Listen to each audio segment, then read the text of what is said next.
আর জান্নাতীদের 120 কাতার হবে। কত কাতার? 120 কাতার। তার মধ্যে 80 কাতার হবে উম্মতে মুহাম্মাদি, বলেন সুবহানাল্লাহ। আর এই উম্মতে মুহাম্মাদির মধ্যে আরো 70,000 স্পেশাল মানুষ আছে। কত হাজার? যারা বিনা হিসেবে বিনা আযাবে ডাইরেক্ট জান্নাতে যাবে ইনশাআল্লাহ। আমরা এসেছি পৃথিবীতে জান্নাত থেকে, এখানে পরীক্ষা দিচ্ছি, উদ্দেশ্য আবার সেই জান্নাতেই ফিরে যাওয়া। আমরা এখানে থাকতে আসি নাই তো, থাকতে আসছি। আমরা এখানে আসছি জান্নাত থেকে, ফিরে যাব কোথায়? ইনশাআল্লাহ জান্নাতে, ইনশাআল্লাহ জান্নাতে। 70,000। তবে অন্য একটা হাদিসে আসছে যে প্রত্যেক হাজারের সাথে আরো 70,000। তবে শর্ত কঠিন। কিরকম শর্ত? সাহাবীরা বসে ডিসকাস করছেন কে হতে পারে তারা। কেউ বলছেন তারা হয়তো প্রথম দিকের মুসলিমরা হবেন, কেউ বলছেন তারা হয়তো মুজাহিদরা হবেন, কেউ বলছেন তারা বদর যুদ্ধের সাহাবীরা হবেন ইত্যাদি। তখন নবী সাল্লাল্লাহু আলাইহি ওয়াসাল্লাম আবার চলে আসলেন, ব্যাক করলেন। ব্যাক করে বলছেন তোমরা কি এই বিষয়ে কি বিষয়ে কথা বলছিলে? তখন সাহাবীরা বললেন আমরা তো ডিসকাস করছিলাম যে কারা হতে পারে সেই 70,000। নবীজি বললেন শোনো, ওই 70,000 মানুষ, এক নাম্বার, ওই 70,000 মানুষ পাখি উড়িয়ে ভাগ্য গণনা করে না। প্রথম কাজটা কি? মানে তারা ইসলাম এত কঠিন ভাবে পালন করে যে পাখি উড়িয়ে ভাগ্য গণনা বা হাত দেখা, রাশিফল, এরকম শিরিকের ধার কাছেও নাই। তারা শিরিকের ধার কাছেও নাই। 2 নাম্বার, তারা আগুনের শেকা বা উল্কি দিয়ে, এই ট্যাটু আছে না, ট্যাটু উল্কি আঁকে আগুন দিয়ে, এই ধরনের ট্যাটু উল্কি তারা আঁকে না শরীরের মধ্যে। এইসব কুলক্ষণে সুলক্ষণে তারা বিশ্বাস করে না। 3 নাম্বার, তারা অবৈধ ঝাড়ফুঁক করে না। অবৈধ ঝাড়ফুঁক করে না। বৈধ ঝাড়ফুঁক করা যাবে, সূরা ফাতিহা পড়ে ঝাড়ফুঁক করা যাবে, সূরা ফালাক নাস ইখলাস পড়ে পড়া যাবে, আয়াতুল কুরসি পড়ে পড়া যাবে, কোরআন হাদিস দিয়ে ঝাড়ফুঁক করা যাবে। কিন্তু অবৈধ কিছু ঝাড়ফুঁক আছে না, তান্ত্রিক কবিরাজদের কাছে মানুষ করে, এগুলো করা যাবে না। আর 4 নাম্বার হচ্ছে তারা সর্বাবস্থায় এক আল্লাহর উপরে তাওয়াক্কুল করে, ভরসা করে, আল্লাহর প্রতি তাওয়াক্কুল করে। এরা হচ্ছে সেই 70,000 মানুষের মধ্যে থাকবে ইনশাআল্লাহ। এক সাহাবী দাঁড়িয়ে বললেন যে ইয়া রাসূলুল্লাহ, আমার জন্য দোয়া করেন, আমি যেন সেই 70,000-এর মধ্যে থাকতে পারি। নবীজি বললেন হ্যাঁ, তুমি 70,000-এর মধ্যে একজন যাও। এরপর আরো 2জন সাহাবী দাঁড়িয়ে গেলেন, আমার জন্য দোয়া করেন। নবীজি বললেন না, ও আকাশা অগ্রগামী হয়েছে। এভাবে সবার জন্য দোয়া করতে থাকলে দরজা কি হতো? বন্ধ হয়ে যেত। তো এই দরজা খোলা আছে। এই যুগের মানুষও হতে পারে, হতে পারে না? যে ব্যক্তি শিরক করে না, আল্লাহ ভরসা করে, কোন রকম কুলক্ষণে বিশ্বাস করে না, ইসলাম পরিপূর্ণরূপে পালন করে, ইনশাআল্লাহ তাআলা আল্লাহ চাইলে তাদেরকে আল্লাহ পাক 70,000-এর মধ্যে আশ্রয় দিবেন, অংশ দিবেন ইনশাআল্লাহ তাআলা। তো আমরা বলছিলাম যে আমরা কোত্থেকে আসছি ভাই? জান্নাত থেকে। কোথায় যাব? ইনশাআল্লাহ। এর মাঝখানে শয়তানের পথ রয়েছে কিছু, শয়তানের ফিতনা। কি ফিতনা? শয়তান চায়, শয়তান কিন্তু ওয়াদা করে আসছে, চ্যালেঞ্জ করে আসছে আল্লাহর কাছে। কি করছে? চ্যালেঞ্জ। শয়তান কি চ্যালেঞ্জ করছে জানেন? শয়তান চ্যালেঞ্জ করছে যে রব্বি, শয়তান বলছে রব্বি মানে হে আমার রব। শয়তান কিন্তু আস্তিক, শয়তান কিন্তু আস্তিক, শয়তান কিন্তু আল্লাহকে বিশ্বাস করে। সে বলছে রব্বি, হে আমার রব, আনজিরনি, আমাকে অবকাশ দিন, ইলা ইয়াউমি ইউবআসুন, কিয়ামত দিবস পর্যন্ত অবকাশ দিন। আল্লাহ বলছেন ফাইন্নাকা মিনাল মুনজারিন, যাও, তোমাকে অবকাশ দেওয়া হলো। কিয়ামত পর্যন্ত সময় আল্লাহর কাছে এমন বড় কিছু নয়, খুব সামান্য। এবার সে বলছে রব্বি ফাবিমা আগওয়াইতানি, হে আল্লাহ, যে আদমের জন্য আজকে আমাকে জান্নাত থেকে বের করে দেয়া হলো সিজদা না করার কারণে, লা আকুদান্না লাহুম সিরাতাকাল মুস্তাকিম, ওই আদমকে জাহান্নামে নেওয়ার জন্য আমি সরল পথে ওত পেতে বসে থাকবো। বসে থাকে না শয়তান? সুম্মা লাআতিয়ান্না মিন বাইনি আইদিহিম, খুব ভালো করে জায়গাটা বোঝেন প্রিয় ভাইরা। শয়তান চ্যালেঞ্জ করে বলছে সুম্মা, এরপরে আমি আসবো আদম সন্তানের সামন থেকে। কোত্থেকে?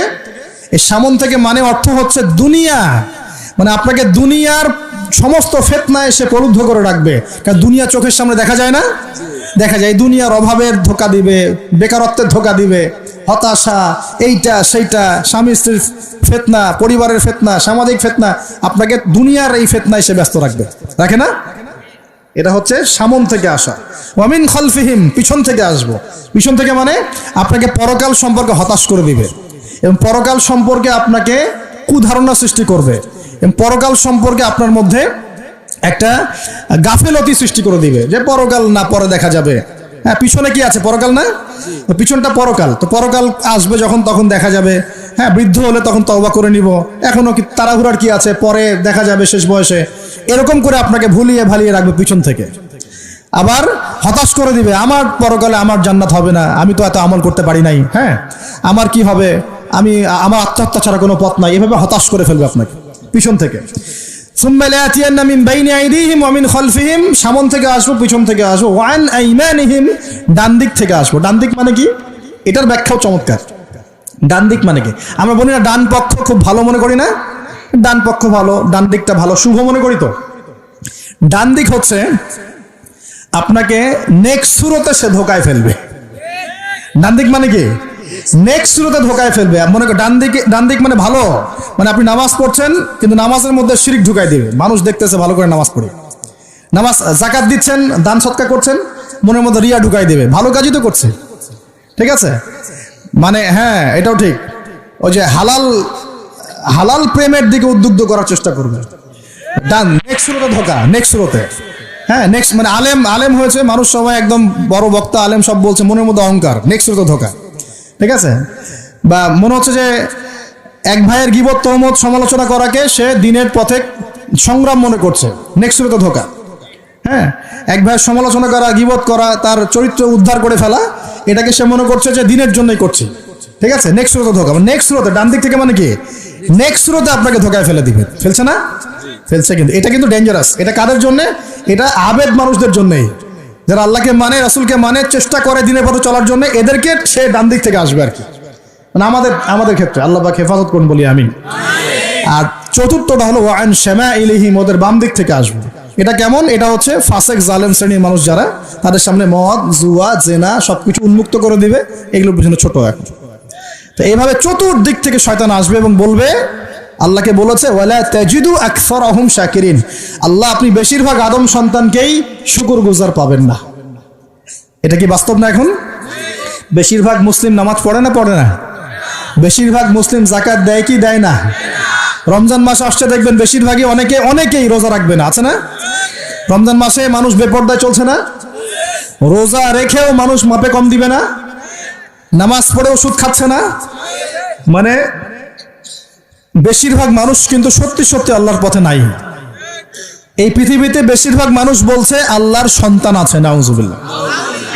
খ্রিস্টানরা বলছে না আল্লাহর সন্তান আছে?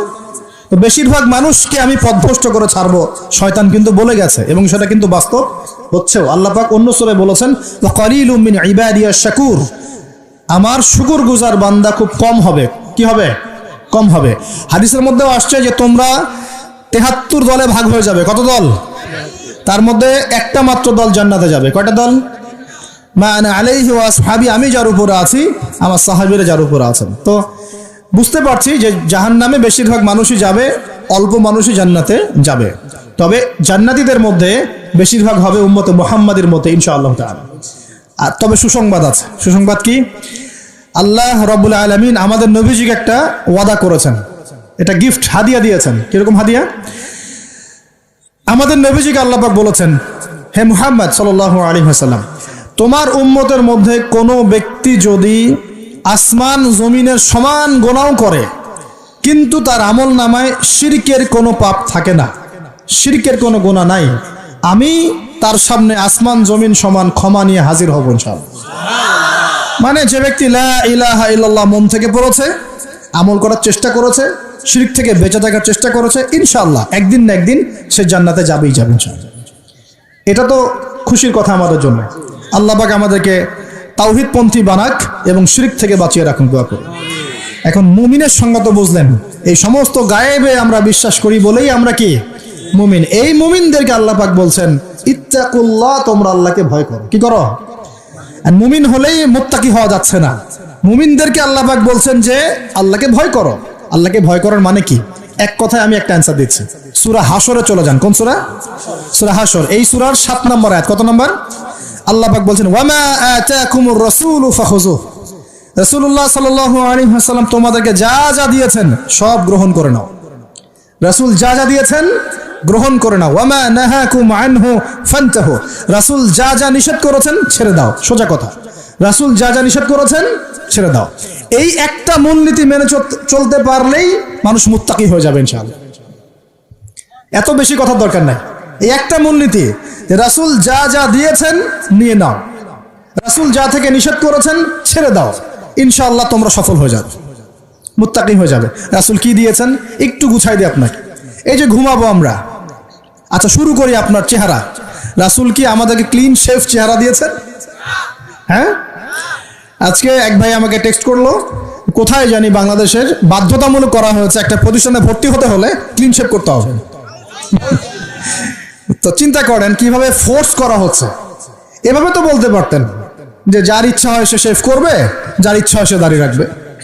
এটা চাপিয়ে দেওয়া হলো না? হলো, এটা চাপিয়ে দেওয়া হলো না। আমরা যদি বলি যার ইচ্ছা হয় সে শেভ করবে, যার ইচ্ছা হয় সে দাড়ি রাখবে, এটা কি চাপিয়ে দেওয়া হলো? এটা কি দাড়ি রাখা চাপিয়ে দিলাম? কিন্তু তারা বলছে দাড়ি শেভ না করলে ভর্তি হওয়া যাবে না। চাপিয়ে দিল না? ধ্বংস হোক এদের। কি হোক এদের? ধ্বংস হোক। আল্লাহ পাক ধ্বংস করুক এদেরকে, যারা নবীর সুন্নতকে এভাবে জবাই করে এদেরকে ধ্বংস করুক আল্লাহ পাক। একটা মানুষ একা একা করে একটা জিনিস, একা একা সে করে, একা একা সে নিজের আমল মনে করে, তার কাছে মনে হয়, সে মনে করে হ্যাঁ এটা একটা গুনার কাজ করছি, এক সময় ছেড়ে দিব ইনশাআল্লাহ, মনে করেন এমন মানুষ, এদেরকে আল্লাহ পাক মাফ করে দিবে ইনশাআল্লাহ। এই মানুষগুলোকে আল্লাহ মাফ করে দিবে ইনশাআল্লাহ। আমি আল্লাহকে চিনি, আমার কাছে মনে হয় আমি আল্লাহকে চিনি। একজন মানুষ মনে করে একটা শেভ করতেছে, কিন্তু তার মনে হয় যে না আসলে শেভ করাটা খারাপ কাজ, এটা খারাপ কাজ, এটা আসলে আমি বাধ্য হয়ে করছি বা করতে হচ্ছে, ইনশাআল্লাহ আমি আর একটু বড় হলে ছেড়ে দিব, ইনশাআল্লাহ আল্লাহ চাইলে তাকে মাফ করে দিবে ইনশাআল্লাহ।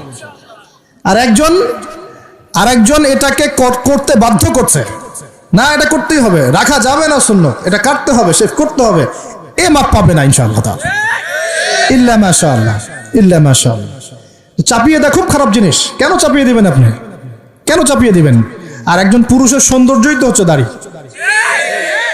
আমি তো আফসোস করি যে দাড়ি নাই চেহারায়, কত আফসোস করি যে মানুষ, আপনাদের দাড়ি দেখলে আমার হিংসা হয়, ঈর্ষা হয়। এটা ঈর্ষা, হিংসা না, এটা কি ঈর্ষা। গাল ভর্তি দাড়ি থাকবে, দেখে কত চমৎকার লাগে মাশাআল্লাহ। আমাদের নবী সাল্লাল্লাহু আলাইহি ওয়াসাল্লামের চেয়ে কোনো হ্যান্ডসাম পুরুষ আছে? ছিল কখনো? নবী সাল্লাল্লাহু আলাইহি ওয়াসাল্লামের দাড়িগুলো এত সুন্দর ছিল, দাড়ি দিয়ে খুশবু বের হতো, সুবহানাল্লাহ। এমনিতেই দাড়িতে মেহেদি না দিয়েই দাড়ি একটু ব্রাউন রঙের দাড়ি ছিল, মেহেদি দেওয়া লাগতো না, এমনি ব্রাউন কালার দাড়ি। বুঝতে পারছেন না মনে হয়? অনেক টকটকা ফর্সা মানুষ ছিলেন তিনি। আমাদের একদম উপর লেভেল থেকে শুরু করে বাথরুমের টয়লেট পর্যন্ত সব এখন পশ্চিমা কালচারে চলছে। কোন জায়গায় এমন টয়লেট দেখা যায় যে দাঁড়ায়ও পেশাব করার বুদ্ধি নেই, দেখেন নাই মনে হয়? একটা তো ইস্তেঞ্জা করতে হয় বা পায়ে ভর দিয়ে। কোন পায়ে? এখন এই যে ইংলিশ কমোডে আপনি বা পায়ে ভর দিয়ে কেমনে করবেন বলেন দেখুন, কিভাবে সুযোগ আছে? আর পাবলিক টয়লেট যদি হয় তাহলে ওটাতে বসলে কাপড় এগুলো পাক থাকবে, ওটাতে নামাজ হবে? চিন্তা করেন তো, এটা সূচিবায়ু হয় না? আচ্ছা, সব জায়গায় পশ্চিমা সভ্যতা ঢুকে গেছে এখন, সব জায়গায়, বাথরুম থেকে শুরু করে একদম ওই বিশ্ব পরিচালনা পর্যন্ত সব ওদের শূন্যতা চলছে। আর কিছু দেখলাম যে এরকম কিছু বোল বা বাটির মতো রেখে দিয়েছে, ওখানে দাঁড়ায় ধরে করতে হবে। হ্যাঁ, এখন দেখা যায় কোনো মানুষের হাইট 6 ফুট, কোনো মানুষের 5 ফুট, কোনো মানুষের 4 ফুট। এখন যদি ম্যাচ না করে আমি কি করবে? পাপ যদি ঠিক না হয় কি করবে? চিন্তা, এগুলো দেখেন নাই মনে হয়? দেখবেন, ঘুরতে থাকেন। আল্লাহ পাক কি বলেছেন? সিরু ফিল আরদ, জমিনে বিচরণ করো, ঘোরো, জমিন ঘুরে দেখো, ফানজুর, দেখো কাইফা কানা আকিবাতুল মুকাজ্জিবিন, আল্লাহর বিধান যারা অস্বীকার করেছে ওদের কি পরিণত হয়েছে দেখো। ঘুরতে বলেছেন আল্লাহ পাক। তো দেখেন আমাদের সব সুন্নতগুলো কেন জানি আস্তে আস্তে ওইদিকে চলে যাচ্ছে। আল্লাহ পাক বাঁচাক আমাদেরকে। চেহারা থেকে শুরু হবে, আপনার কথাবার্তা, আপনার চাল চলন, আপনার আকীদা, পোশাক পরিচ্ছদ, বাথরুম, পরিবার, আপনার ব্যবসা, আপনার ইবাদত, জিকির আজগার, তাসবিহ তাহলিল, সমাজ পরিচালনা এবং রাষ্ট্র পরিচালনা পর্যন্ত প্রত্যেকটা কাজ নবী সাল্লাল্লাহু আলাইহি ওয়াসাল্লামের সুন্নত মতো করার পাক্কা নিয়াত করতে হবে। কতটুকু পারি না পারি আল্লাহ দেখবেন, কিন্তু চেষ্টা করতে হবে ইনশাআল্লাহ। ব্যক্তি পর্যায়ে তো পারবো নাকি? এখানে তো আমাকে কেউ ফোর্স করবে না, করবে? আমি যদি দাড়ি ছেড়ে দেই কারো কিছু বলার আছে? আপনি যদি হালাল খান কেউ কিছু ফোর্স করবে আপনাকে? আপনি নামাজ ঠিক মতো পড়েন, রোজা রাখেন, তাসবিহ তাহলিল করেন, জিকির আজগার করেন, আপনার পরিবারে পর্দা কায়েম করেন, কেউ কি ফোর্স করবে আপনাকে? উপরের লেভেলে হয়তো আমরা ইম্পোজ করার ক্ষমতা আমাদের নাই, ওটা পরে। আগে ব্যক্তি জীবন ঠিক করেন, পরিবার ঠিক করেন, আপনার অর্থনীতি ঠিক করেন, ইনশাআল্লাহ তাআলা আল্লাহ পাক আমাদেরকে প্রকৃত মুত্তাকি বানিয়ে দিবেন ইনশাআল্লাহ। আল্লাহ বলছেন প্রকৃত মুত্তাকি হও। কেমন করে আল্লাহকে ভয় করো? হাক্কা তুকাতি, ভয় করার মতো ভয় করো। ভয় করার মতো ভয় মানে কি? জীবনের কিছু অংশে ইসলাম পালন করব, বাকি অংশে করব না, এমন নাকি জীবনের প্রত্যেকটা ক্ষেত্রে ইসলাম পালনের চেষ্টা করব? কোনটা? জীবনের প্রতিটা ক্ষেত্রে আল্লাহ পাক আমাদের সবাইকে ইসলাম পালন করার তৌফিক দান করুন। আল্লাহকে ভয় করো, ভয় করার মতো করে ভয় করো। আরেকটা কথা বলেছেন আল্লাহ পাক, ওয়ালা তামুতুন্না ইল্লা ওয়া আনতুম মুসলিমুন, পরিপূর্ণ মুসলিম না হয়ে মৃত্যুবরণ। পরিপূর্ণ মুসলিম কি জিনিস? যে ব্যক্তি বেপর্দায় চলে, এক মহিলা, আবার মাশাআল্লাহ নামাজও পড়ে, পরিপূর্ণ মুসলিম হলো কি? একজন ব্যক্তি 5 ওয়াক্ত নামাজি মাশাআল্লাহ, কিন্তু টেবিলের নিচ দিয়ে ঘুষ নিচ্ছে, পরিপূর্ণ মুসলিম হলো? একজন ভাই রোজাদার, মাশাআল্লাহ রোজা রেখেছেন, কিন্তু রোজা রেখে ব্যবসা করছেন, মাপে কম দিচ্ছেন, পরিপূর্ণ মুসলিম হলো? একজন যুবক আল্লাহর জন্য কাজ করছে মাশাআল্লাহ, আবার এদিকে হারাম সম্পর্কে লিপ্ত, পরিপূর্ণ মুসলিম হলো কি? পরিপূর্ণ মুসলিমের সংজ্ঞা বোঝানোর জন্য কোনো ব্যাখ্যার প্রয়োজন নাই। পরিপূর্ণ মুসলিম মানে উদখুলু ফিস সিলমি কাফা, তোমরা ইসলামের হুকুম আহকামকে পরিপূর্ণরূপে গ্রহণ করো, ইসলামে পরিপূর্ণরূপে প্রবেশ করো, বাস। এখন একসাথে কি সব আমল করা যায়? যায় না, কিন্তু চেষ্টা তো করা যায় নাকি? আমরা শুরু করি, আমরা চেষ্টা করি, ব্যক্তি পর্যায় থেকে শুরু করি, পরিবারটা ঠিক করার চেষ্টা করি, হালাল খাওয়ার চেষ্টা করি, ইবাদত বাড়িয়ে দেই, দিনের জ্ঞান অর্জন করি, ওলামায়ে কেরামের সোহবতে থাকি, আল্লাহর জিকির বাড়িয়ে দেই, ইনশাআল্লাহ তাআলা আল্লাহ পাক অনেক বড় জায়গায় নিয়ে যাবে ইনশাআল্লাহ তাআলা। আল্লাহ পাক আমাদের সবাইকে এই আয়াতটা বোঝার তৌফিক দান করুন। বলি আমাদের সবাইকে আল্লাহ পাক পরিপূর্ণ মুমিন হওয়ার তৌফিক দান করুন। ইমানের 6 পিলারের উপর বিশ্বাস করার তৌফিক দান করুন। এটাকে মুখে স্বীকার করার তৌফিক দান করুন, কাজেও বাস্তবায়ন করার তৌফিক দান করুন। আল্লাহ পাক আমাদেরকে পরিপূর্ণ মুত্তাকি বানিয়ে দেন, আল্লাহকে ভয় করার মতো করার তৌফিক দান করেন, এবং পরিপূর্ণ মুসলিম হওয়ার তৌফিক আল্লাহ পাক দান করেন। তাহলে 2টা এক্সাম্পল দিয়ে আমি শেষ করব। পরিপূর্ণ মুসলিমের এক্সাম্পল আল্লাহ পাক দিয়েছেন ইব্রাহিম আলাইহিস সালামের মতো। কোথায়? ইব্রাহিম আলাইহিস সালামের স্ত্রীকে এবং সন্তানকে আল্লাহ পাক বলছেন রেখে আসো ওই মক্কার জনমানব শূন্য জায়গায়। ওই মক্কায় কোনো মানুষ ছিল? কোনো খাবার, কোনো পানি? ইব্রাহিম আলাইহিস সালাম কি বলেছিলেন আল্লাহ আমি কেন তাকে এখানে রেখে আসবো? কি যুক্তি এর পিছনে, কি লজিক, কি সায়েন্স বলেছিলেন? নাকি আল্লাহ পাক বলেছেন বাস আমল করেছেন? সামি'না ওয়া আতা'না, শুনলাম মানলাম, শুনলাম মানলাম, শুনলাম মানলাম, এর নাম ইসলাম। কোনো প্রশ্ন করা যাবে না। প্রত্যেকটা প্রশ্নের উত্তর আছে ঠিকই, প্রতিটা প্রশ্নের উত্তর ঠিকই আছে, কিন্তু সব উত্তর বোঝার জ্ঞান আল্লাহ পাক আমাকে দেন নাই। নামাজ যে আল্লাহ পাক পড়তে বলেছেন, নামাজ পড়লে আমরা পরকালে জান্নাতে যাব ইনশাআল্লাহ, ইনশাআল্লাহ নামাজ পড়ার মধ্য দিয়ে আমাদের সমাজের ঐক্য হবে, ইত্যাদি অনেক ব্যাপার আছে। আপনার ফিজিক্যালও অনেক উপকার আছে, নামাজ পড়লে শারীরিক অনেক উপকারও আছে, কিন্তু সবকিছু তো আর ব্যাখ্যা করার প্রয়োজন নাই। আল্লাহ বলেছেন করো, নিশ্চয়ই এর মধ্যে কল্যাণ আছে, ব্যাস। আল্লাহ বলেছেন জাকাত দাও, জাকাত দিতে আল্লাহ বলেছেন দিতে হবে। এটা কেন দিব? আল্লাহ কি অন্যকে খাওয়াতে পারেন না? আমাকে খাওয়াতে হবে কিনা? এত যুক্তি তর্কের দরকার নাই। আল্লাহ পাক জাকাত দিতে বলেছেন, নিঃসন্দেহে এর পিছনে অর্থনৈতিক সমৃদ্ধি আছে। আল্লাহ বলেছেন রমজান মাসে রোজা রাখো, এটা রাখলে আধ্যাত্মিক অর্জন হবে, তাকওয়া অর্জন হবে। আমরা রমজান মাসে তারাবি পড়ি, ইবাদতের মৌসুম, কোরআন খতম দেই, আমরা জিকির করি, অন্যকে ইফতার করাই, জাকাত দেই, সাদকাতুল ফিতর দেই, কত ইবাদত করি রমজান মাসে। আল্লাহ পাক করতে বলেছেন, এর পিছনে আরো অনেক কল্যাণ আছে, হয়তো আমরা জানি না। আমার শরীরে হয়তো এমন অনেক সমস্যা হতো যেটা রমজান মাসে রোজা রাখার ফলে শরীর ঠিক হয়ে গেছে, হবে না? অজু করি, আমরা অজু করি পবিত্রতা অর্জন করার জন্য, নামাজের জন্য, কিন্তু এই অজু করার বদৌলতে অনেক ভাইরাস ব্যাকটেরিয়া থেকে আল্লাহ আমাদেরকে বাঁচান না? সব কিছুর পিছনে কোনো না কোনো কারণ আছে, সব কারণ হয়তো আমার জানা নাই। এই জন্য আল্লাহ পাক বলেছেন সামি'না আতা'না, এর নাম মুসলিম, শুনলাম মানলাম, এর নাম মুসলিম।